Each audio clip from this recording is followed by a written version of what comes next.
Good morning, students.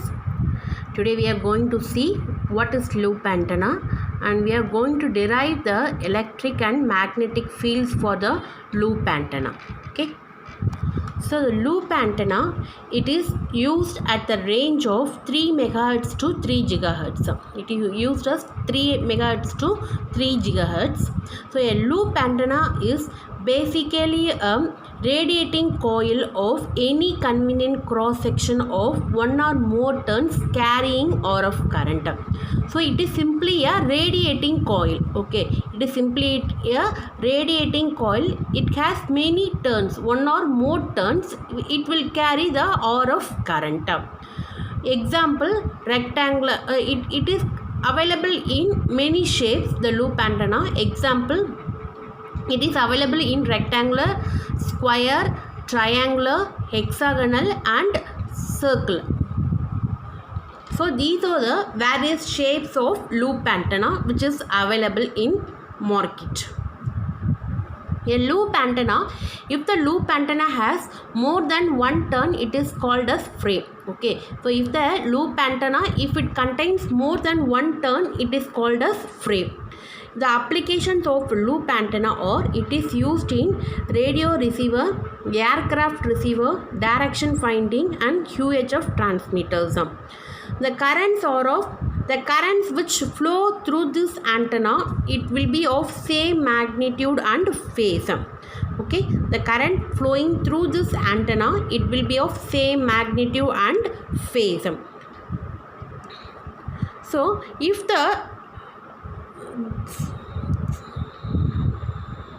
this is the circular loop antenna which carries the current I and it is of the dimension 2R. So this is a square loop antenna. So it is of dimension d square is equal to pi r square, which carries the current I.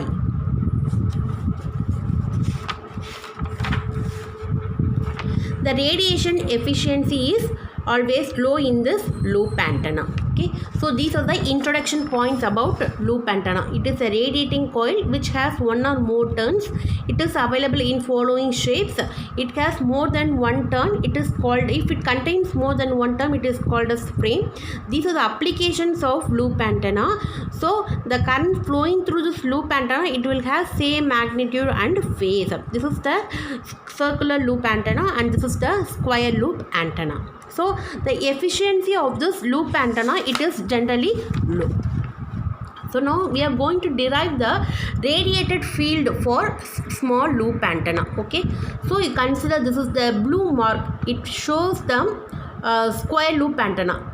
Okay, in the blue color mark பண்ணிக்கிறது வந்து square loop antenna. You consider this loop antenna, square loop antenna is placed in the spherical coordinate.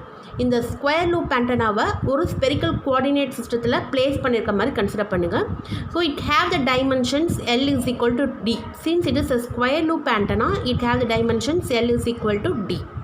Now we are going to derive the two fields E phi and H theta, that is electric field component E phi and magnetic field component H theta.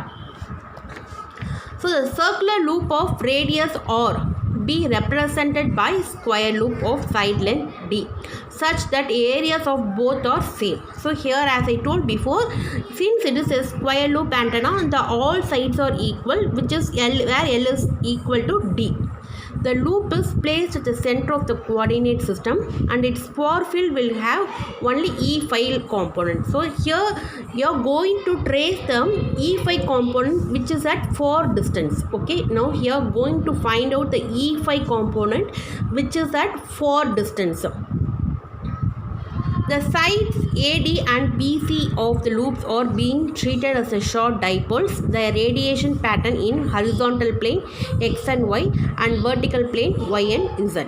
So you consider, suppose you know what is a radiation pattern. So the radiation pattern is a pictorial representation, graphical or pictorial representation of radiation properties of the antenna. So if you are going to place the loop antenna in XY plane, if you are going to place the loop antenna in XY plane, means the radiation pattern will be like this. Okay, if you are going to place the loop antenna in this direction, xy plane, means the radiation pattern will be like this. If you are going to place the loop antenna in YZ plane, if you are going to place the loop antenna in YZ plane, means the radiation pattern, it will be like this. Okay, next we are going to derive the electric radiated fields. Both the dipoles, here you are considering the dipoles. You have the dipole 1 at AD and dipole 2 at BC. Okay, you consider this. You are placing the loop antenna dipole 1 at AD and another loop antenna at BC. Now you are going to trace out the total electric field at a distant point P. Okay, now we are going to trace out the total electric field due to the two dipoles AD and BC at a distant point P. Okay, so both the dipoles radiating uniformly in all the directions. Individual dipoles AD and BC will behave like two isotropic point sources.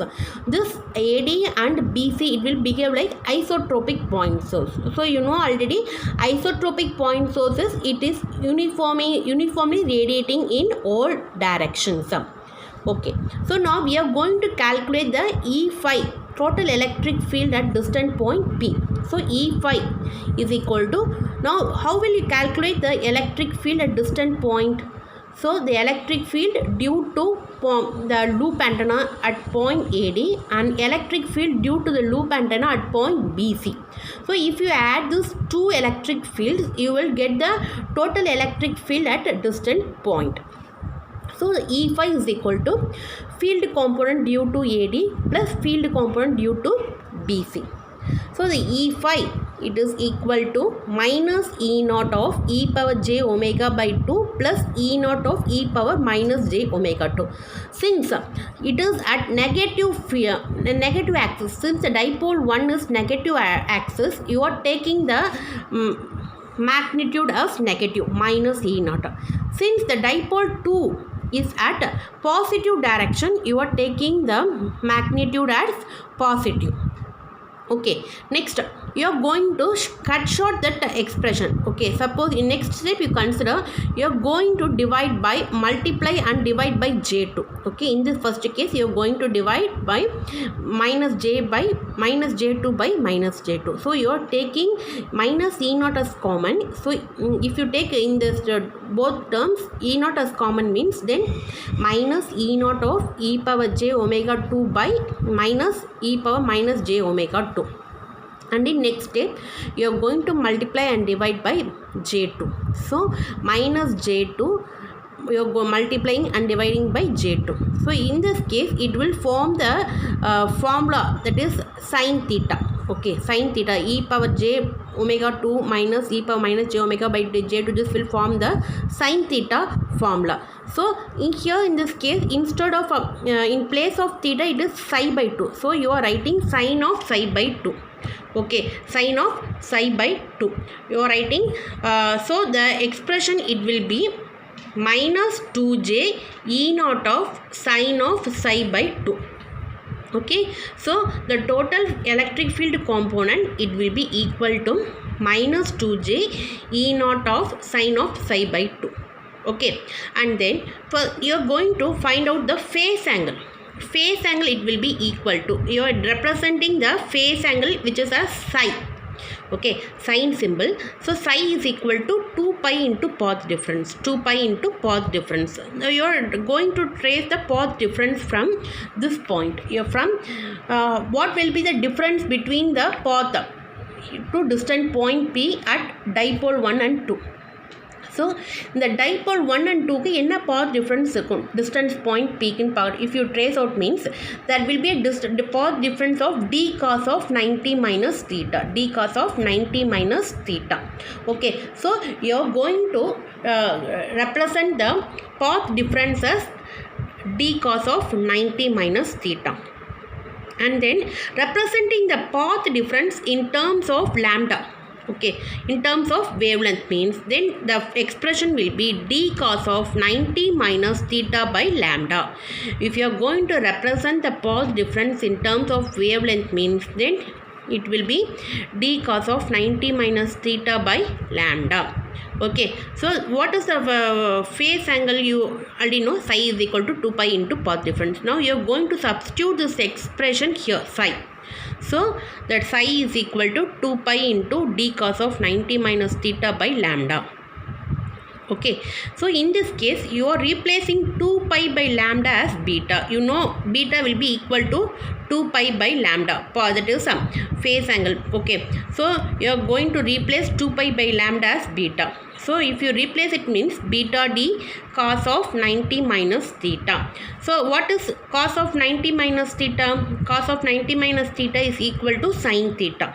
Okay, so the final phase difference, it is equal to psi is equal to beta d sin theta. Okay, beta d sin theta. And then you are considering the far field component of individual dipole. This is a general expression for far field of individual dipole. So it is equal to E naught is equal to I into L into sin theta by 4 pi epsilon naught into j omega by CR. Okay, this is a general expression for far field of individual dipole. And then if you're here, the short dipoles are oriented in z direction. So the general expression is represented as E naught. And then in this expression, you are further going to replace the omega value as 2 pi f. You know the formula for omega. Omega value is omega is equal to 2 pi f. And C expression, the velocity of light, the formula is C is equal to 1 by square root of mu epsilon, which is equal to f lambda. Okay, so now we are going to replace these two values in this general expression. Okay, you are going to replace omega and C value in this general expression. So you are replacing the omega by j 2 pi f. Okay, you are replacing by omega as 2 pi f, and here in this case it is 1 by C.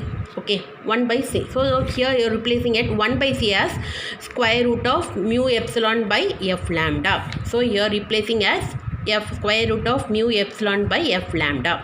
Okay, so here replace the omega and C value in this general expression. Okay, and then the two dipoles are, it is plotted in the same axis. Okay, the difference is only 90 degree. Between the two dipoles, the phase difference is only 90 degree. Okay, so you are taking that theta value as 90 degree. So sin 90 degree value is 1. So in this expression you are going to substitute the theta value as 90 degree. Okay, so the general magnitude, it will be equal to j into IL sin 90 degree by 2 lambda r into square root of, okay, if you are going to if you are cancelling this epsilon and square root of epsilon here, then it will be replaced by square root of mu epsilon. Okay, since you can write it as epsilon as square root of epsilon into square root of epsilon. Okay, you can write epsilon as square root of epsilon into square root of epsilon. If you write like that, then this epsilon, square root of epsilon and 1 square root of epsilon will be cancelled. So finally you will be getting square root of mu by epsilon. Okay, again then you are replacing the square root of mu by epsilon value. You know in transmission lines itself you have studied that the square root of mu naught by epsilon naught value is equal to 120 pi. So you are replacing it by square root of mu by epsilon, you are replacing it by 120 pi. Okay, you can cancel this 2 and 120 pi. Finally the magnitude of electric field component, it will be equal to E naught is equal to j 60 pi I into L by lambda r. Okay, this is the magnitude of the electric field component. Now we are going to replace the substitute this magnitude value in the electric field, total electric field. Okay, E phi. Okay, E phi, you have already derived the E phi value. It is minus 2j E naught into sine of psi by 2. Okay, in this case you are going to replace that E naught value. You have find out the E naught value. Now you are going to substitute the E naught value in this expression, and you are going to find out the total electric field. So if you substitute that E naught value, then you will get as E phi is equal to minus 2j E naught into sine of beta d sine theta by 2. Okay, this is here while substituting you will get sine of beta d sine theta by 2, which is proportional to beta d sine theta by 2. So you are getting the minus 2j E naught sine of beta d sine theta by 2. Okay, again cancelling this 2 and this 2 and this 2, you will find finally the getting is a expression as final expression as E phi is equal to 60 pi I into d by r lambda, and replacing the beta value as 2 pi by lambda. You are going to replace the beta value as 2 pi by lambda into d sin theta. Okay, so the final E phi expression, electric field expression, it will be 120 pi square I into A. Here how you are getting this A means d into d square, which is equal to the area of the square loop. You are placing the square loop. Okay, the area of the square loop you are replacing that d square value by area of square loop. Okay, so 120 pi square I into A into sin theta by r lambda square. Okay, this is the electric field component. So in this expression where I is the retarded current, A is the area of the square loop. Now you have derived the E phi component. Then how you can derive the H phi component, H theta component? You know the expression intrinsic impedance is equal to E phi by H theta. Again this term, this expression you are studied in electric field transmission lines. So eta you are substituting, eta is equal to E phi by H theta. So now you are going to, with this E phi component, you are going to derive the magnetic field component. You know the eta value is equal to 120 pi. So you are replacing the eta value as 120 pi and you are substituting the E phi expression here. So here substituting the E phi expression 120 pi square I into A sin theta by r lambda square into 1 divided by 120 pi. Okay, so you can cancel this 120 pi and 120 pi. So final expression for magnetic field component, it is H theta is equal to pi I sin theta A by r lambda square. This is the magnetic field of loop antenna. Okay, so these are the electric field component and magnetic field components of loop antenna. Okay, so far we have studied what is loop antenna. It is a radiating coil, one or more turns. What are the various shapes available in the loop antenna? If the loop antenna contains more than one turn means then it is called as frame. What are the various applications of loop antenna? Okay, this is a circular and square loop antenna.